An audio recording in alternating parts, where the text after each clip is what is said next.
ನಿಮಗನ್ಸುತ್ತೆ ನೀವು ಒಬ್ರಿದ್ದೀರಾ ಅಂತ. ಆಕ್ಚುಲ್ ಆಗಿ ನಿಮ್ಮಲ್ಲೇ ಮತ್ತೊಬ್ಬ ಇದ್ದಾನೆ. ಬಟ್ ಸ್ವಲ್ಪ ವೇಟ್ ಮಾಡಿ, ನಾನು ಅದನ್ನ ಪ್ರೂವ್ ಮಾಡ್ತೀನಿ. Every human has two sides. ನೀವು ಹೇಳ್ತೀರಾ ನಾನು ಏನಾದರೂ ಮಾಡಿ ಇವತ್ತಿ ಟಾಸ್ಕನ್ನು ಕಂಪ್ಲೀಟ್ ಮಾಡಬೇಕು, ಸ್ಟಡಿ ಮಾಡಬೇಕು, ವರ್ಕ್ ಮಾಡಬೇಕು ಅಂತ. ಬಟ್ ಸೈಲೆಂಟ್ಲಿ ನಿಮ್ಮೊಳಗಿಂದ ಒಂದು ವಾಯ್ಸ್ ಬರುತ್ತೆ, ಈಗ ಬೇಡ ಆಮೇಲೆ ಮಾಡೋಣ. ನೀವು ಅನ್ಕೊಳ್ತೀರಾ ನಾನು ಟೈಮ್ ವೇಸ್ಟ್ ಮಾಡಬಾರ್ದು, ಸ್ಕ್ರಾಲ್ ಮಾಡಬಾರ್ದು ಅಂತ. ಅಗೈನ್ ಒಳಗಿಂದ ಒಂದು ವಾಯ್ಸ್ ಬರುತ್ತೆ, ಇವತ್ತೊಂದಿನ ಮಾತ್ರ, ಇವತ್ತು ಬೇಗ ಮಲಗಿಬಿಡೋಣ, ಬೆಳಿಗ್ಗೆ ಬೇಗ ಹೇಳ್ಬೇಕು ಅಂತ ಅನ್ಕೊಂಡ್ರೆ ಅಗೇನ್ ಒಳಗಿಂದ ವಾಯ್ಸ್ ಬರುತ್ತೆ, ಒಂದು 10 ನಿಮಿಷ ಮಾತ್ರ. ಈ ರೀತಿ ತುಂಬ ವಿಷಯಗಳ ಮೇಲೆ ನಿಮ್ಮಲ್ಲೇ ವಾರ್ ನಡೀತಾ ಇರುತ್ತೆ. ಅದರಲ್ಲಿ ಎಷ್ಟು ಸಲ ಯಾರು ಗೆಲ್ತಾರೆ ಯಾರು ಸೋಲ್ತಾರೆ ಅನ್ನೋದ್ರ ಮೇಲೆ ನಿಮ್ಮ ಹ್ಯಾಬಿಟ್ಸ್, ನಿಮ್ಮ ಕಾನ್ಫಿಡೆನ್ಸ್, ನಿಮ್ಮ ಹ್ಯಾಪಿನೆಸ್ ಎಲ್ಲದೂ ಹೇಗಿರುತ್ತೆ ಅಂತ ಶೋ ಆಗೋದು. ಈಗ ನಿಮಗೆ ಗೊತ್ತಾಗಿರುತ್ತೆ ನಿಮ್ಮೊಳಗೆ ನೀವೇ ಒಳ್ಳೆಯವರಾಗಿನೂ ಇದ್ದೀರಾ ಆ್ಯಂಡ್ ಡೆವಿಲ್ ಆಗಿನೂ ಇದ್ದೀರಾ. ಸೊ ಹಾಗಾದರೆ ಆ ಡೆವಿಲನ್ನು ಹೇಗೆ ಕಂಟ್ರೋಲ್ ಮಾಡೋದು? ನೀವು ಅಬ್ಸರ್ವ್ ಮಾಡಿರ್ತೀರಾ, ಕೆಲವು ಶರಾಬಿಗಳು ಅವ್ರ ಹತ್ರ ಡೌಟೇ ಇರಲ್ಲ ನಾನು ಯಾಕೆ ಇದನ್ನ ಮಾಡಬಾರ್ದು, ಇದರ ಕಾನ್ಸಿಕ್ವೆನ್ಸಸ್ ಏನಾಗುತ್ತೆ ಅಂತ. ಸಿಮಿಲರ್ಲಿ ಟೆರರಿಸ್ಟ್, ಅವರಿಗೂ ಗೊತ್ತೇ ಇರಲ್ಲ ಯಾವುದು ಸರಿ ಯಾವುದು ತಪ್ಪು, ಒಳ್ಳೆಯದು ಯಾವುದು ಕೆಟ್ಟದ್ದು ಯಾವುದು ಅಂತ. ಆ ಲೆವೆಲ್ಗೆ ಡೆವಿಲ್ನ ಕಂಟ್ರೋಲ್ನಲ್ಲಿ ಮುಳುಗಿರ್ತಾರೆ. But on the other hand ನೀವು ಒಳ್ಳೆಯದು ಯಾವುದು, ಸೆಲ್ಫ್ ಇಂಪ್ರೂವ್ಮೆಂಟ್ ಅಂದ್ರೆ ಏನು, ಡಿಸಿಪ್ಲಿನ್ ಅಂದ್ರೆ ಏನು ಅನ್ನೋದು ನಿಮಗೆ ಗೊತ್ತು. ಹೀಗಿರುವಾಗ ನಿಮ್ಮೊಳಗಿರೋ ಆ ನೆಗೆಟಿವಿಟಿ ನಿಮ್ಮನ್ನ ಡೈರೆಕ್ಟ್ ಆಗಿ ಸೋಲ್ಸೋಕಾಗಲ್ಲ.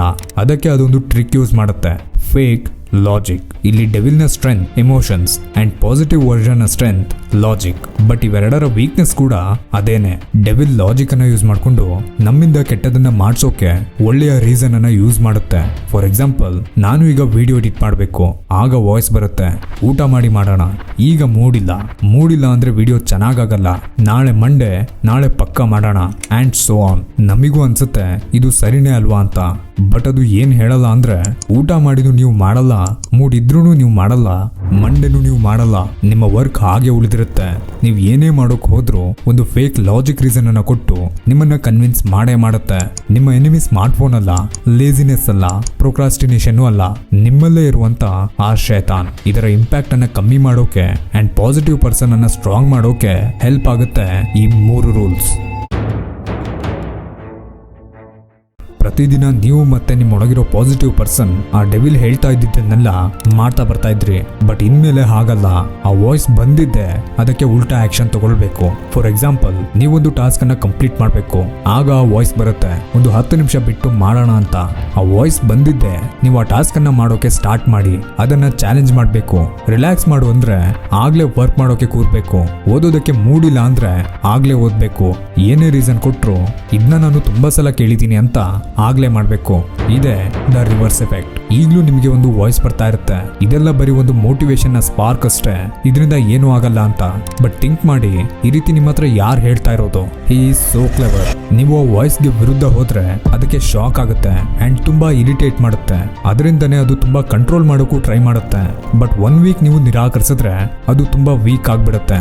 ಅಂಡ್ 21 ಡೇಸ್ಗೆ ನೀವು ಹೇಗೆ ಈ ವಿಡಿಯೋದ ಬ್ಯಾಕ್ ಗ್ರೌಂಡ್ ವಾಯ್ಸ್ ಅನ್ನ ನೋಟಿಸೇ ಮಾಡ್ತಾ ಇಲ್ವೋ ಆ ರೀತಿ ಆಗ್ಬಿಡುತ್ತೆ. ನೀವು ನೋಡುವಂತ ವಿರಾಟ್, ಡೇವಿಡ್ ಗೋಗಿನ್ಸ್, ರೊನಾಲ್ಡೋ ಇವರೆಲ್ಲರೂ ಇದನ್ನ ಸೈಲೆಂಟ್ ಮಾಡೋದರ ಜೊತೆಗೆ ಅದನ್ನ ರೀಡೈರೆಕ್ಟ್ ಕೂಡ ಮಾಡ್ತಾರೆ. ಅದು ಹೇಗೆ? ನಾನು ಮೊದಲೇ ಹೇಳಿದ್ದೆ, ನೆಗೆಟಿವ್ ಪರ್ಸನ್ನ ಸ್ಟ್ರೆಂತ್ ಎಮೋಷನ್ಸ್ ಆ್ಯಂಡ್ ಪಾಸಿಟಿವ್ ಪರ್ಸನ್ನ ಸ್ಟ್ರೆಂತ್ ಲಾಜಿಕ್ ಅಂತ.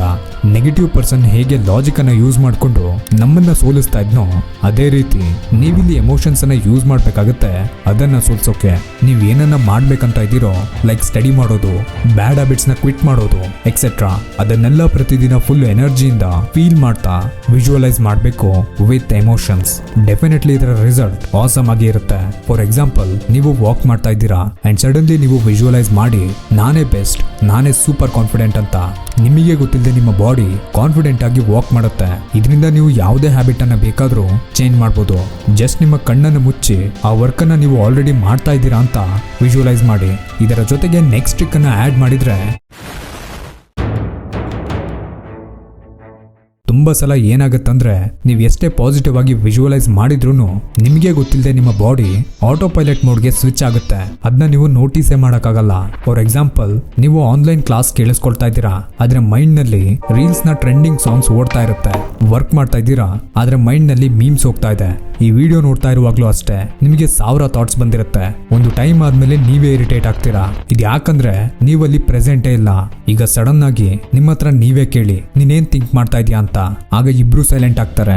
ಯಾಕಂದ್ರೆ ಮಧ್ಯ ನೀವು ಬಂದ್ರಿ, ಮತ್ತೆ ನೀವು ಮಾಯ ಆದ್ರೆ ಮತ್ತೆ ಅದೇ ಆಟೋ ಪೈಲಟ್ ಮೋಡ್. ಈಗ ಒಂದು ಸಿಂಪಲ್ ಕ್ವಶನ್ ಕೇಳೋದಾದ್ರೆ ನೀವು ಯೋಚಿಸದೆ ಆಕ್ಷನ್ ತಗೊಳ್ಬೋದಾ? ಲೈಕ್ ಎಕ್ಸರ್ಸೈಸ್, ಸ್ಟಡಿ, ಊಟ ಮಾಡೋದು ಎಕ್ಸೆಟ್ರಾ. ಮೊದಲು ಥಾಟ್ಸ್ ಬರುತ್ತೆ, ಆಮೇಲೆ action ತಗೊಳ್ತೀರಾ.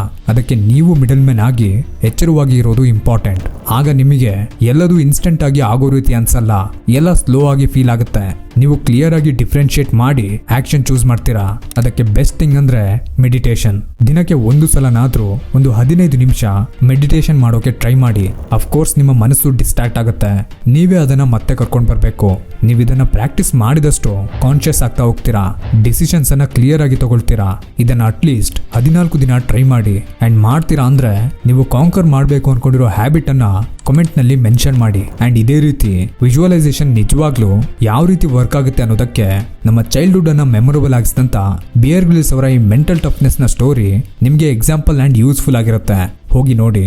So that's it for this video. ಈ ವಿಡಿಯೋ ನಿಮ್ಗೆ ಇಷ್ಟ ಆಗಿದ್ರೆ ವಿಡಿಯೋಗೆ ಒಂದು ಲೈಕ್ ಅಂಡ್ ಹೈಪ್ ಮಾಡಿ, ಚಾನೆಲ್ಗೆ ಕೂಡ ಸಬ್ಸ್ಕ್ರೈಬ್ ಮಾಡ್ಕೊಳ್ಳಿ.